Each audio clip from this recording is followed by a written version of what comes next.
Ada yang minta dibuatkan tutorial bagaimana caranya mendownload SPTJM. Oke, saya akan praktekkan atau akan saya buatkan tutorial cara mendownload SPTJM.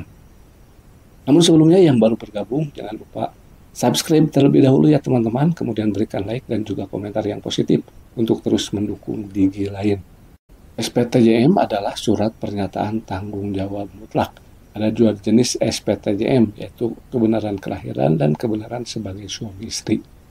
Di mana SPTJM ini digunakan untuk mengganti keterangan lahir maupun surat nikah. Apabila syarat-syarat tersebut tidak dapat dipenuhi, maka alternatifnya menggunakan SPTJM. Misalnya apabila tidak dapat menunjukkan surat nikah, maka untuk pengajuan sebagai syaratnya diganti dengan SPTJM kebenaran pasangan suami istri. Begitupun untuk pengajuan akta kelahiran, tidak ada keterangan kelahiran dari dokter, maka digunakan SPTJM kebenaran data kelahiran. Nah, untuk cara menelunya ini sangat mudah sekali teman-teman. Kita tinggal masuk saja ke aplikasi identitas kependudukan digital. Oke, untuk lebih jelasnya saya akan praktekkan ya teman-teman. Untuk mendownload SPTJM, teman-teman masuk dulu ke aplikasi identitas kependudukan digital ya teman-teman. Nah, setelah masuk, teman-teman pilih menu pelayanan.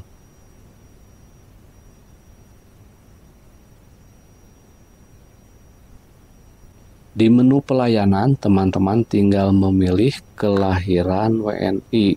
Nah, teman-teman pilih ajukan. Nah, ajukan, kemudian di sini ada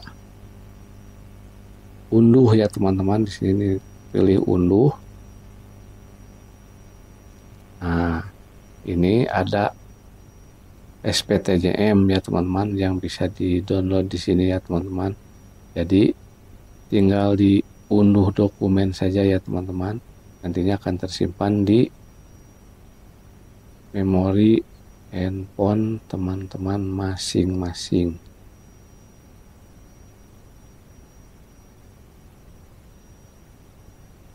Nah, ini ya teman-teman. Cukup mudah caranya. Mungkin itu saja yang dapat saya sampaikan. Semoga bermanfaat. Jangan lupa dukung terus Digi lain dengan cara like, subscribe, dan juga memberikan komentar yang positif. Terima kasih.